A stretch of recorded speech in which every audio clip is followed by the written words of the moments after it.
Segunda carta do apóstolo Pedro, nós leremos o capítulo 2, do verso 1 ao 22.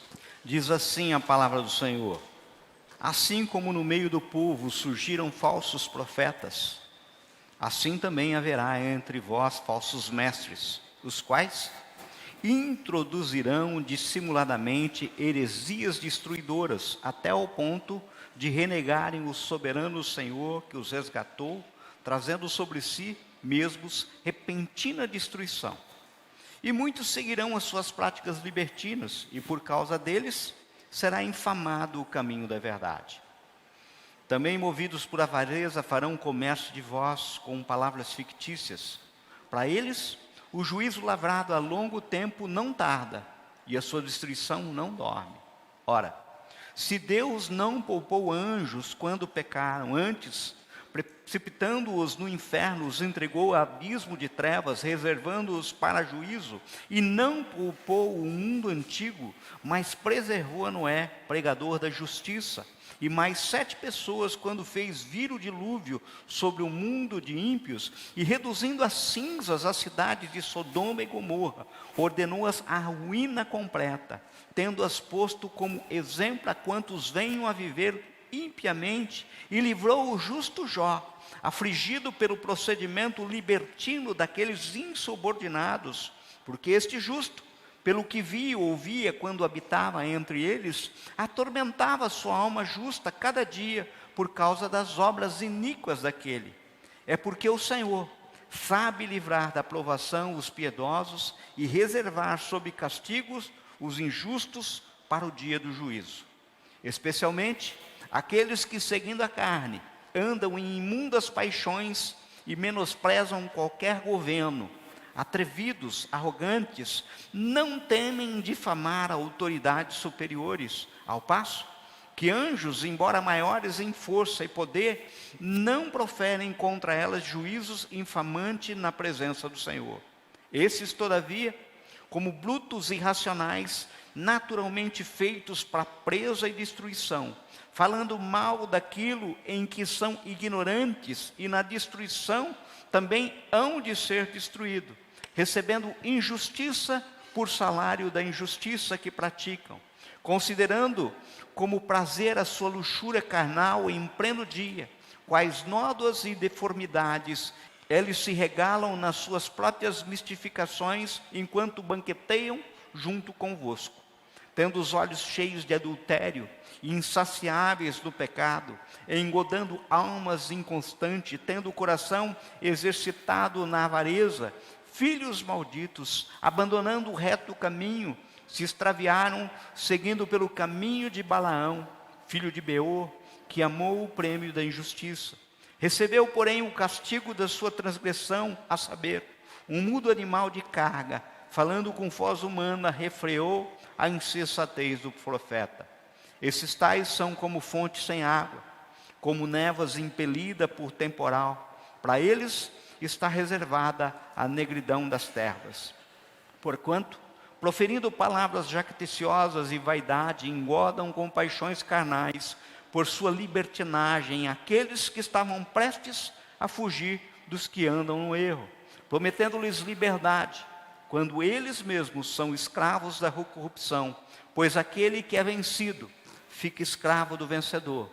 Portanto, se depois de terem escapado das contaminações do mundo, mediante o conhecimento do Senhor e Salvador Jesus Cristo, se deixam enredar de novo e são vencidos, tornou-se o seu último estado pior que o primeiro, pois melhor lhe fora nunca tivessem conhecido o caminho da justiça, do que, após conhecê-lo, volverem para trás, apartando-se do santo mandamento que lhe fora dado. Com eles aconteceu o que diz certo adágio verdadeiro: o cão voltou ao seu próprio vômito, e a porca lavada voltou a revolver-se no lamaçal. Vamos orar? Senhor, fala conosco através desse texto, Pai. Que as palavras que saiam dos meus lábios não sejam de persuasão, mas palavras vindas do Teu trono, Pai. Inunda-nos com a Tua graça, Senhor. com o teu poder, e que essas palavras sejam transformadoras, Pai. A partir da minha vida, todos aqui sejam atingidos pelo teu Santo Espírito, Senhor meu Pai, e o teu nome seja glorificado. É o que nós oramos, em nome de Jesus. Amém? O texto que nós lemos, ele é um texto rico, mas ele é um texto muito denso. Ele é um texto assim, poderia-se dizer, pesado. Não é aquele tipo de texto que a gente gosta muito de pregar, não. Mas vamos lá, vamos tentar entender um pouco daquilo que o Senhor está nos falando. Pedro, quando escreve essa carta, ele está praticamente no fim do ministério dele. Tá? Ele está passando orientações para a igreja do Senhor Jesus que iria ficar. A gente sabe muito bem qual que foi a atuação de Pedro. Pedro foi um líder dos discípulos, líder dos apóstolos, e permaneceu como líder mesmo depois do Senhor ser assunto ao céu. E nós temos aqui duas figuras que se caracterizam com verdadeira liderança. Nós temos a figura de Pedro junto ao povo judeu, né, pregando conversão ao povo judeu, e temos a figura de Paulo como transmissor da verdade cristã, da verdade de Cristo aos gentios. Então, em primeiro lugar, saibam que, segundo Pedro, Judas e Apocalipse, esses três livros, são textos do Novo Testamento que apresentam, a exemplo, né, desse que nós lemos, né, segundo Pedro, uma figura de Balaão como ícone do falso profeta. Temos aqui uma boa notícia já de cara, né? Se existe falso profeta é porque existe profeta verdadeiro. Balaão, a gente conhece a história dele se nós recapitularmos aquilo que está lá em Números capítulo 22. Na verdade, Balaão, é identificado como um modelo daqueles que vivem um tipo de espiritualidade divorciada da ética, da coerência prática, divorciada daquilo que são os propósitos do Senhor. Uma espiritualidade que, segundo aquilo que já ouvi do Pascoal Piragini, se apresenta como uma espiritualidade, digamos assim, esquizofrênica, uma espiritualidade hipócrita, uma espiritualidade que chega a ser escandalosa. Entendam, é uma espiritualidade por vezes atrativa, mas que não tem essência e nem tem durabilidade. Por isso eu quero fazer algumas perguntas junto com você a esse texto, que nos ajudarão a entender melhor os líderes e crentes modernos ao estilo de Balaão. Esse texto, escrito lá atrás, há 2000 anos atrás, por Pedro, veio para nós e vale para nós hoje. Ele é muito atual. E a gente tem que tirar desse texto algumas coisas que valem para nós hoje. Não tem sentido a gente ter pura e simplesmente conhecimento histórico.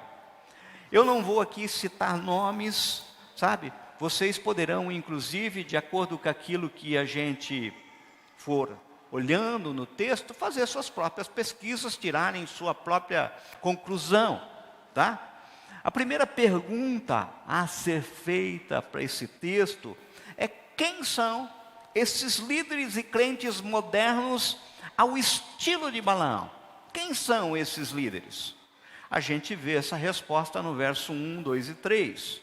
Assim como no meio do povo surgiram falsos profetas, assim também haverá entre vós falsos mestres, os quais introduzirão dissimuladamente, ou seja, secretamente, heresias destruidoras até o ponto de renegarem o soberano Senhor que os resgatou, trazendo sobre si mesmo repetida destruição. E muitos seguirão as suas práticas libertinas, e por causa deles será infamado o caminho da verdade.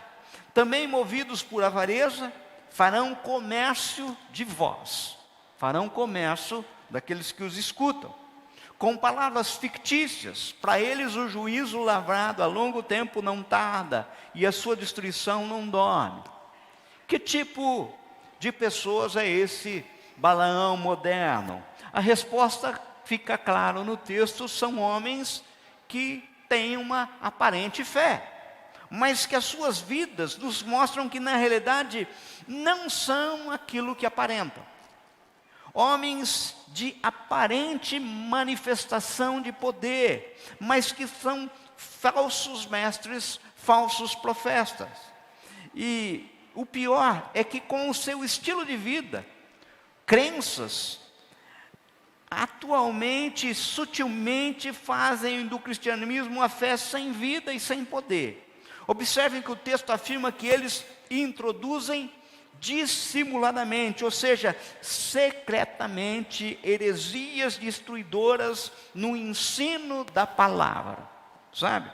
Na realidade, seu estilo de vida e a doutrina que pregam tornam-se destruidoras da fé e da liberdade que existe em Cristo. Entendam, queridos, um dos mais patentes poderes do Evangelho é a capacidade que vem com o Evangelho, que ele tem de transformar o homem escravizado pelo pecado em liberto pelo poder que há em Jesus. O poder que há em Jesus. Essa última canção que eles cantaram agora, é uma canção, se eu não me engano, acho que é do PG, né? Do PG, né? Então, se vocês prestarem atenção naquilo que foi cantado, eu quero a bênção, mas eu quero passar pela cruz. Bênção sem cruz não tem, sabe? E exalta o nome do Senhor Jesus, e reconhece o Senhor Jesus naquela cruz, resgatando todos a nós, sabe? São pessoas que a sutileza desses homens reduzem a nossa fé a uma acomodação ao estilo de vida que Satanás comanda, controla no mundo. É vida sentada na mentira da aparência. Aparente fé, aparente pessoas transformadas, aparente cristãos, aparente pessoas que proclamam o Senhor. Assim, de fato, eles negam a Jesus, ainda que não apareça isso a princípio. Negam o seu poder libertador e salvador e criam uma espécie de cultura, preste atenção, cultura religiosa demoníaca, onde Jesus é somente talvez um sábio, ou quando muito um profeta, mas está longe de ser um modelo. São pessoas que mesmo falando, glória a Deus, mesmo falando o nome do Senhor Jesus, mesmo anunciando isso, sabe? Nas entrelinhas querem glória para si. São o centro. São verdadeiros artistas do Evangelho. No caso, esses homens agem fazendo desta fé, ao invés de caminho de salvação, um caminho, na realidade, de perdição, pois nesse sincretismo afastam as pessoas do verdadeiro Salvador, do verdadeiro compromisso de salvação. Para eles não basta Cristo, tem que ter aquele curso transformador que eles oferecem, sabe? Aquela técnica que é ensinada por uma módica quantia, sabe? Se inscreve lá, me acompanhe, você entendeu?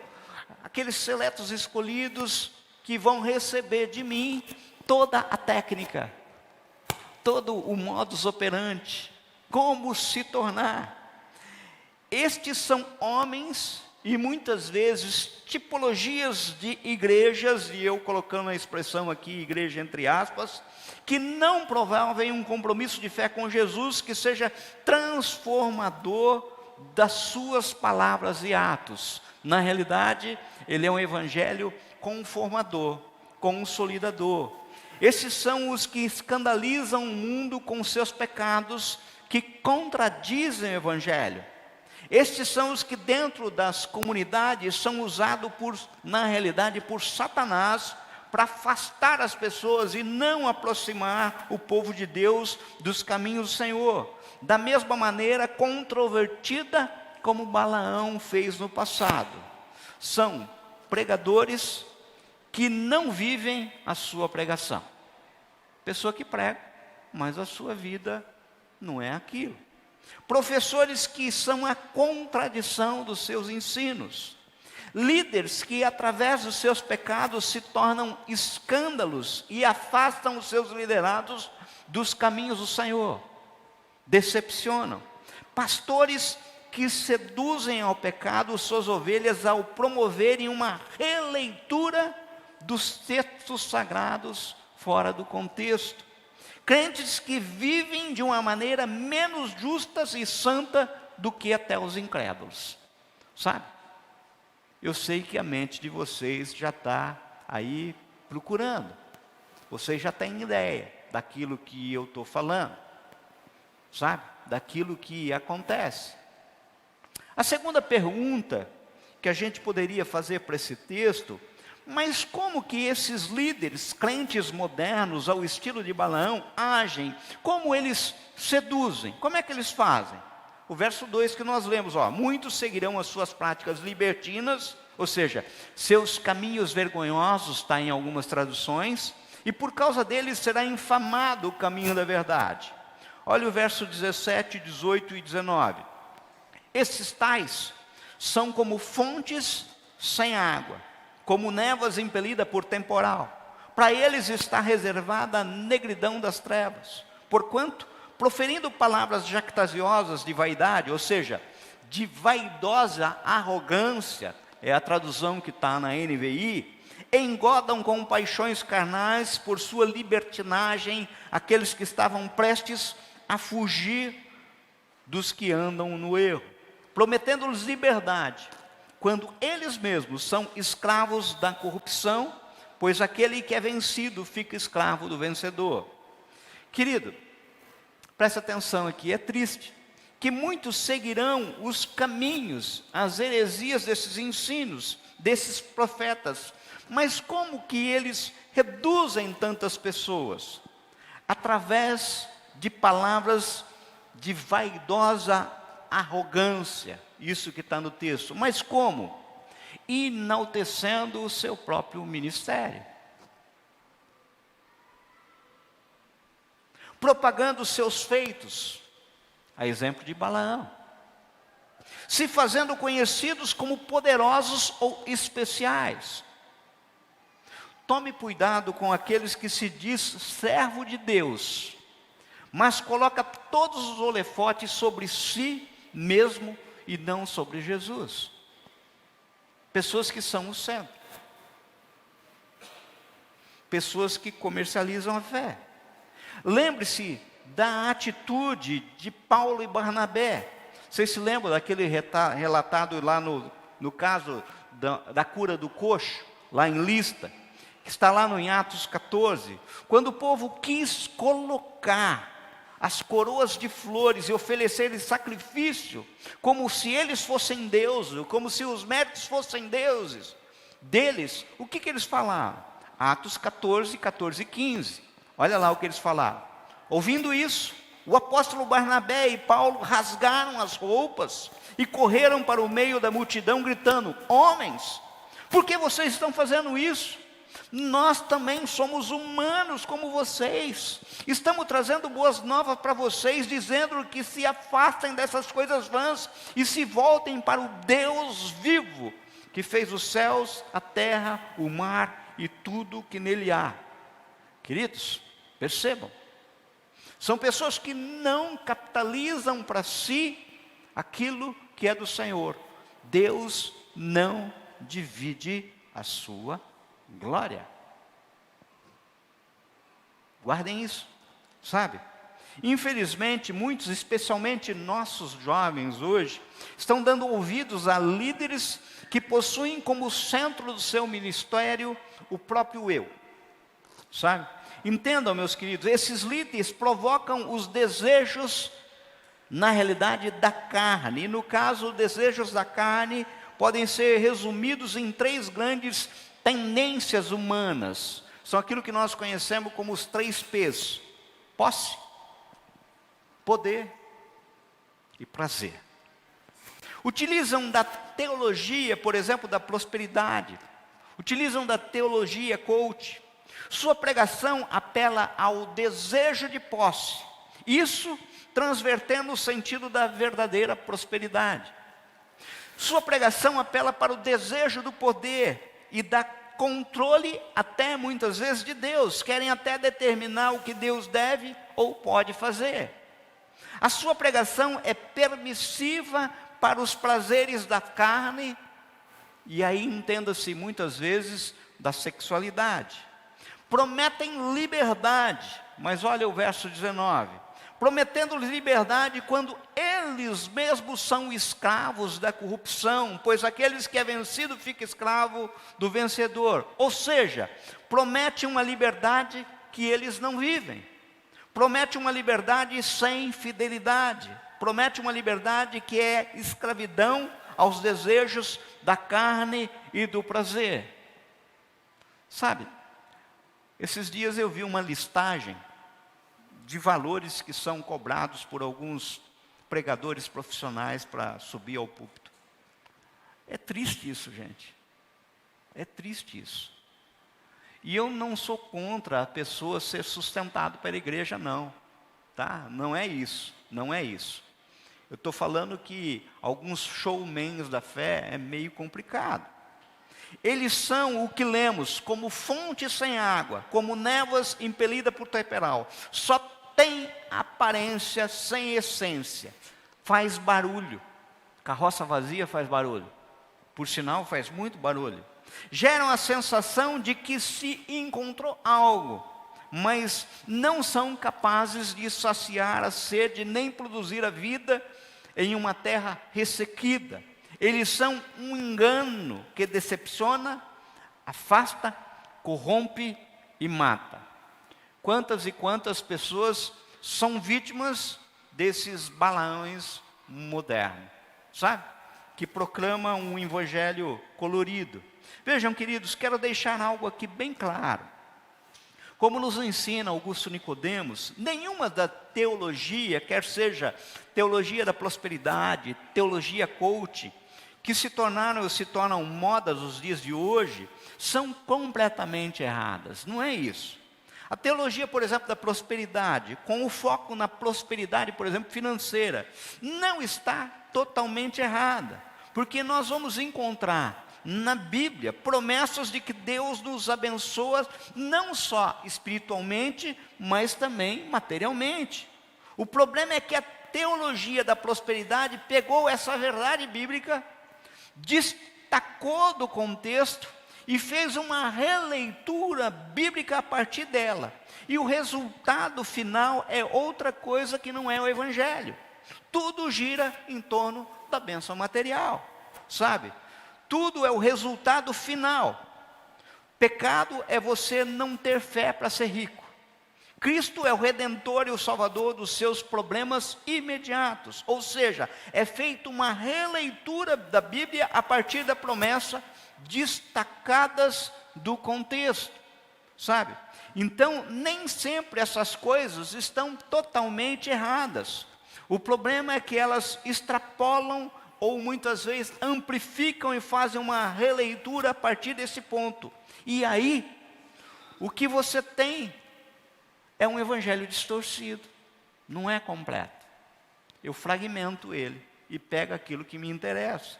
Veja, a beleza do evangelho, queridos, eu queria que vocês guardassem isso.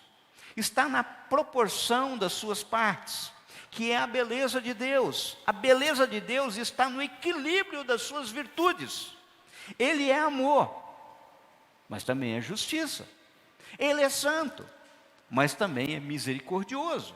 Quando você pega um aspecto, um atributo de Deus, por exemplo, Deus é amor, e você ignora o resto, o que você tem no final não é o Deus da Bíblia. Se eu separar só um atributo e esquecer do resto, ele não é o Deus da Bíblia, sabe? Isso acontece muito em teologia. Mesma coisa se você pegar só a justiça de Deus e você tirar isso do equilíbrio dos outros atributos, aí você pode ter um Deus irado e não o Deus da Bíblia, sabe? Eu tenho que olhar o Senhor como um todo. Isso acontece muito com teologia. As pessoas pegam um aspecto, isolam, o resultado é uma doutrina que não corresponde ao evangelho. É distorcido. Amados, temos corrido perigo, um perigo inclusive muito grande, tremendo, sabe? Da utilização de técnicas humanas no indivíduo que é o centro de tudo, para que esse alcance seus objetivos humanos. E daí, o que nós temos visto nesses grandes pregadores são palestras motivacionais da fé, que confunde fé com força de vontade, sabe? Evangelho com motivacionismo e Cristo como sendo um palestrante. O foco está naquilo que o homem pode fazer através da sua fé pessoal. Se eu depender só da minha fé, queridos, se eu depender só da minha fé, eu quero proclamar para vocês, eu só estou aqui porque eu dependo de Cristo, única e exclusivamente de Cristo, não é da técnica, sabe? Fé essa que passa por Cristo, mas que tem o seu objetivo, segundo essas pessoas, na própria pessoa que, com seus esforços dirigidos e muitas pregações, são desse tipo, visando a conquista de grandes e efetivos resultados em qualquer contexto, seja pessoal, seja profissional, familiar, espiritual, financeiro. Gente, tem palestras oferecidas, sabe, por alguns discípulos de Jesus, que é escalonado o valor pela fileira, sabe, ô Jader? Se você tiver grana para sentar na primeira fileira, você vai ser inclusive mais abençoado, porque você vai aprender mais do que o cara que está sentado lá na última fileira, sabe? O Prínio que está lá não vai aprender nada, você entendeu? O Prínio, você entendeu? Ele não pagou direito, sabe? É esse o tipo de fé que é mostrado aí, sabe? E essa fé, ela termina dizendo assim, algumas coisas, tipo assim, como ser melhor nisso ou naquilo, como atrair e fidelizar pessoas para o reino, alcançando sucesso através da fé. Isso tudo transvertido numa espiritualidade. Em suma, o grande problema reside em retirar a centralidade de Cristo e começarmos, ao invés de proclamar um evangelho que é cristocêntrico, começarmos a proclamar um evangelho antropocêntrico. Meu irmão, sabe, não deixe se seduzir por Balaão. Acredite, não existe verdadeira fé sem compromisso. Não existe verdadeira fé sem discipulado. Não existe verdadeira fé sem entrega incondicional, sem que neguemos a nós mesmos o tempo todo para seguir Jesus. Jesus deixou isso de uma forma bem clara, Mateus 16, 24. Jesus disse aos seus discípulos: se alguém quiser acompanhar-me, negue-se a si mesmo, tome a sua cruz e siga-me. É aquilo que nós cantamos aqui hoje. Não tem atalho. Não tem jeitinho, sabe? Hoje em dia, muitos oferecem e muitos estão querendo perdão sem transformação, sabe? Sem entender que o seu corpo é o templo. Queremos bênção sem se tornar povo em cujo meio possa habitar o Espírito Santo.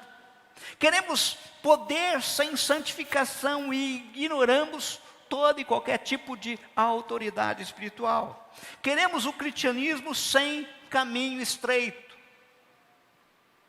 sabe? Queremos casa bonita que é capaz de enfrentar tempestades sem ter que colocar alicerces na rocha. São atalhos.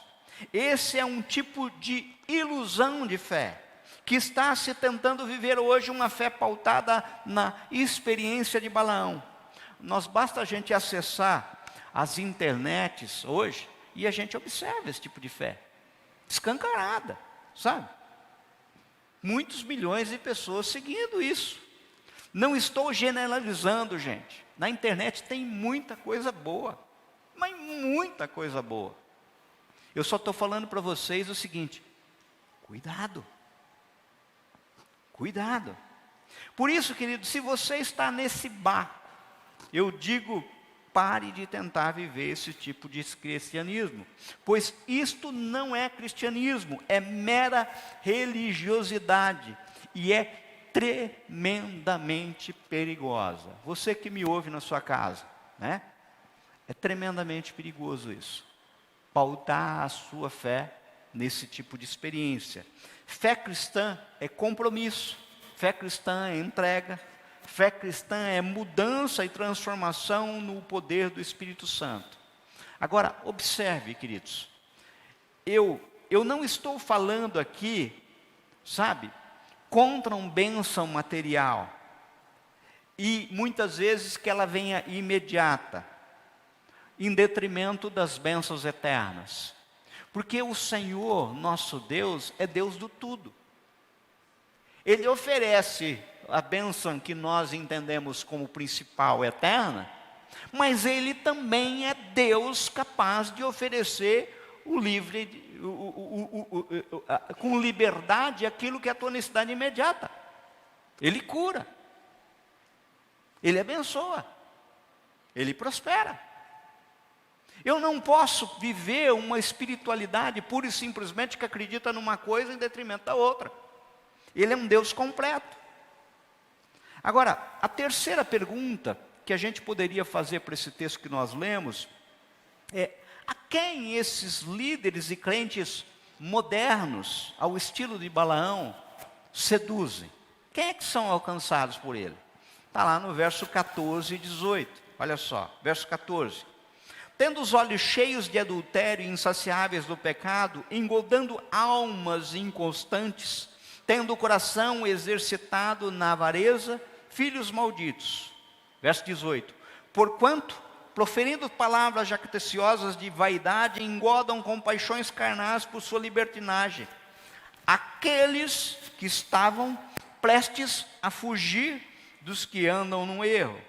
Que tipo de pessoas se tornam presas para esses líderes? Para esse tipo de ideia? Esse tipo de pregação e fé gera impacto num tipo específico de pessoas. Naquele que está buscando, mas não tem firmeza na sua crença. Sabe aquela pessoa que atira para tudo quanto é lá? Não tem firmeza. Por isso sempre são inconstantes. Não tem raiz na palavra de Deus. São pessoas que estão buscando algo da graça, mas não querem seguir exatamente nos mínimos detalhes o que o Senhor deseja. Buscam mudança, mas não têm raízes na fé. E ao serem seduzidos, são impedidos de alcançar o verdadeiro poder da graça, sabe? Então ele fica vendo aquilo que é da moda, aquilo que agrada o coração, sabe? Aquilo que eu já cheguei a comentar aqui com vocês, inclusive no Café com Fé, falei esses dias atrás, sabe? A palavra do Senhor diz assim: no mundo tereis aflição, mas ninguém vai numa lojinha evangélica e compra assim, sabe? Me dá uma caixinha de aflição. A gente pede caixinha de promessa. Por que não pede caixinha de aflição? Porque é um produto que não vende. Ninguém quer. Mas não existe, gente, existe. Mas todo mundo só quer a bênção. Sempre seremos levados a todo tipo de vento de doutrina se a nossa fé não estiver bem consolidada na palavra de Deus. Não tem atalho para isso, gente. Sabe? Por melhores que sejam os livros que você leia, os melhores autores, não tem nada que se iguala à palavra do Senhor, sabe? Existem crentes que sempre são crianças espirituais, porque não comem alimento sólido, vivem comendo alimento processado. Já falei aqui.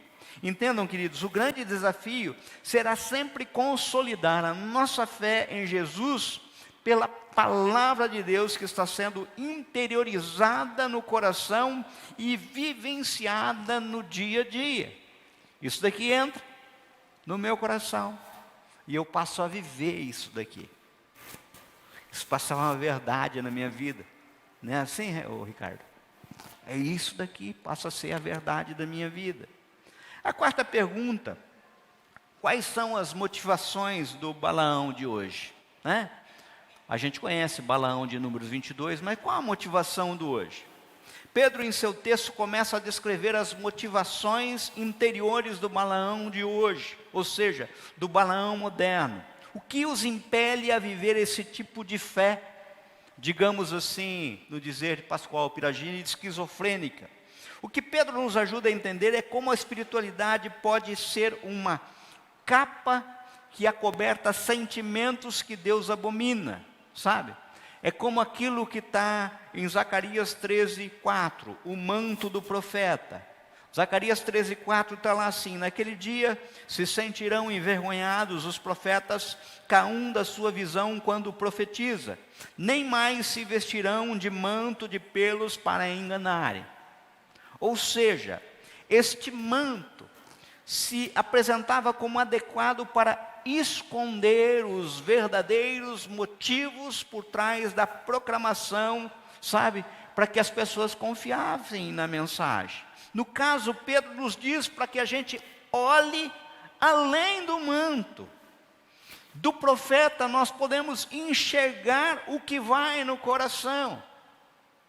Não tem jeito de vocês me terem, por exemplo, como um pregador da palavra, um pastor de púlpito aqui, se a minha vida não espelhar aquilo que eu prego. Se o meu comportamento, seja no escritório, seja na minha casa, seja com meus filhos, seja nos meus negócios, não sejam idênticos àquilo que está sendo proclamado. Sabe? O que Pedro está falando é assim: olhe por trás, olhe além, sabe, do Balaão moderno. Sabe, o que desqualifica aquele servo de Deus, pois não dá para compatibilizar essas motivações com uma verdadeira espiritualidade. Mas quais seriam essas motivações?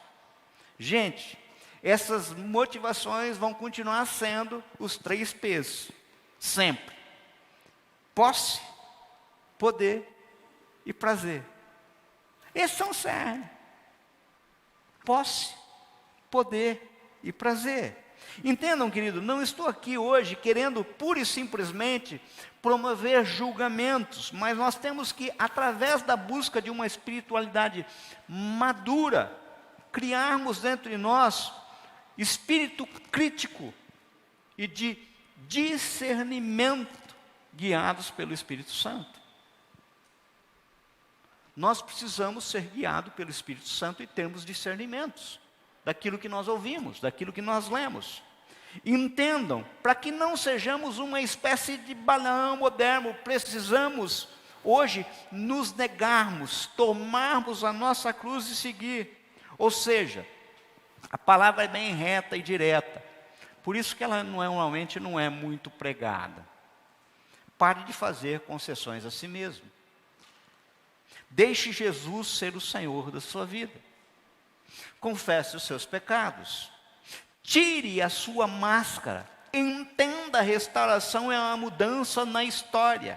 Um tirar a capa da hipocrisia.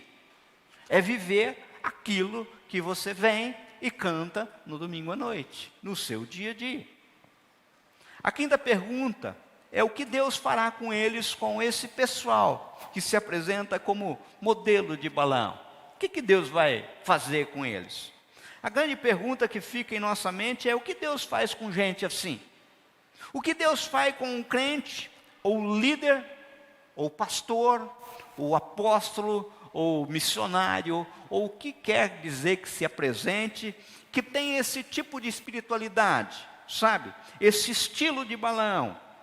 O nosso texto é claro em nos afirmar que o juízo de Deus paira sobre esse tipo de gente. Pedro tenta nos mostrar através da história bíblica que o juízo de Deus é sério e presente sobre aqueles que se desviam do caminho da verdade, sabe? Sobre os que deliberadamente optam em fazer o que lhe desagrada ao Senhor, mesmo quando tem conhecimento tanto da verdade quanto da santidade do Senhor. Gente, as pessoas que mais manobram, sabe, e deturpam, são pessoas que conhecem, pessoas que leram. Veja o exemplo do texto, verso 3 e 4, olha lá. Também movidos por avareza farão um comércio de vós com palavras fictícias. Olha só, para eles, o juízo lavrado a longo tempo não tarda, e a sua destruição não dorme. Ora, se Deus não poupou anjos quando pecaram, antes precipitando-os no inferno, os entregou ao abismo de trevas, reservando-os para juízo. Querida, se Deus não poupou aqueles que pecaram, mas lançou no inferno, tem decreto, prendendo-os em abismo, qual é o castigo? Qual que é o castigo que está reservado? Aquele que for rápido aí, abra Hebreus capítulo 10, e nós vamos ler um texto, que eu já preguei algumas vezes nesse texto, mas esse texto pode procurar aí na palavra, sabe? Ligar na internet e ver se acha muitas pregações a respeito desse texto, você não vai achar. Hebreus capítulo 10, verso 26 a 31. Quem não trouxe vai estar reproduzido aí no telão. Acompanhem comigo. Porque se vivermos deliberadamente em pecado, depois de termos recebido o pleno conhecimento da verdade, já não resta sacrifício pelos pecados. Pelo contrário, certa expectação horrível de juízo e fogo vingador preste a consumir os adversários.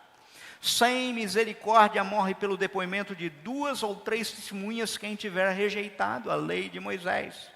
De quanto mais severo castigo julgais vós, será considerado digno aquele que calcou aos pés o Filho de Deus e profanou o sangue da aliança do qual foi santificado e ultrajou o Espírito da graça.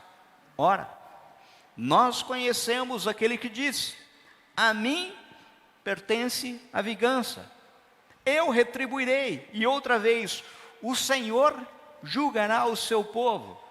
Olha como ele termina: horrível coisa é cair nas mãos do Deus vivo. O que esse texto nos ensina é que não existe outra possibilidade, além de que certamente o juízo de Deus já está a caminho e não tardará. Deus não suporta a fé e espiritualidade estilo Balaão. Sabe? Por isso vai um alerta: não brinquem com Deus. Terrível coisa é cair nas mãos do Deus vivo. Não brinque com Deus. Sabe? Mas eu vou concluir.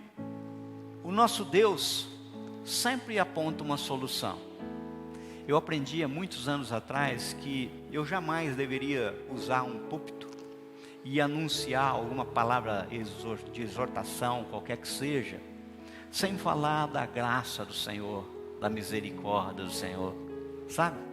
Por quê? Por causa dos atributos de Deus. O pastor Valmir me ensinou isso, Lina. Os atributos de Deus. O Deus que é justiça, Ele é amor, sabe? Esse é o evangelho completo. Entenda, o nosso Deus sempre nos aponta uma solução, uma oportunidade.